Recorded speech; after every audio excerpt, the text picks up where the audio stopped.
तीन राहगीर रास्ते पर एक पेड़ के नीचे मिले। तीनों लंबी यात्रा पर निकले थे। कुछ देर सुस्ताने के लिए पेड़ की घनी छाया में बैठ गए। तीनों के पास दो झोले थे, एक झोला आगे की तरफ और दूसरा पीछे की तरफ लटका हुआ था।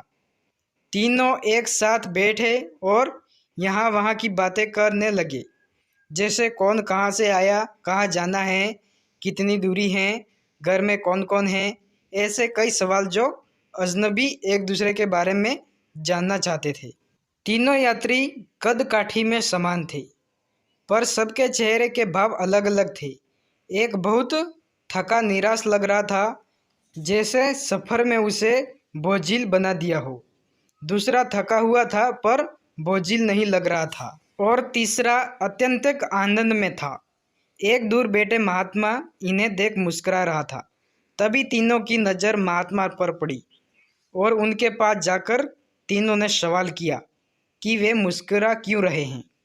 इस सवाल के जवाब में महात्मा ने तीनों से सवाल किया कि तुम्हारे पास दो दो झोले हैं, इनमें से एक में तुम्हें लोगों की अच्छाई को रखना है और एक में बुराई को। बताओ क्या करोगे। एक ने कहा, मेरे आगे वाले झोले में बुराई रखूँगा ताकि जीवन भर उनसे दूर रहूं, और पीछे अच्छाई रखूँगा। दूसरे ने कहा, मैं आगे अच्छाई रखूँगा ताकि उन जैसा बनूं और पीछे बुराई ताकि उनसे अच्छा बनूं। तीसरे ने कहा, मैं आगे अच्छाई रखूँगा ताकि उनके साथ संतुष्ट रहूं और पीछे बुराई रखूँगा, और पीछे के थैले में एक छेद कर दूंगा जिससे वो बुराई का बोझ कम होता रहे और अच्छाई ही मेरे साथ रहे। अर्थात वो बुराई को भी भुला देना चाहता था।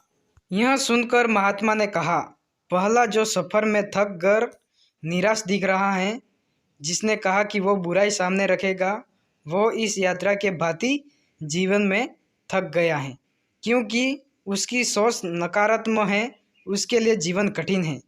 दूसरा जो थका है पर निराश नहीं है, जिससे कहा अच्छाई सामने रखूँगा पर बुराई से बेहतर बनने की कोशिश में वो थक जाता हूँ, क्योंकि वो बेवजह ही होड़ में है।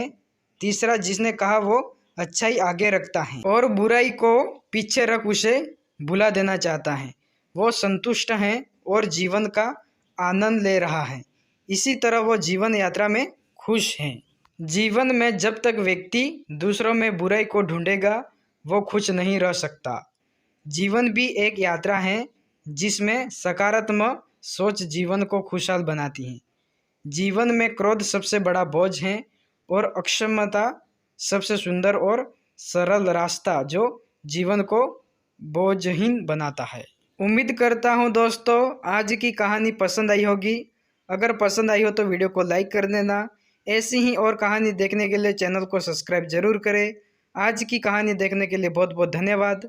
जय हिंद, वंदे मातरम।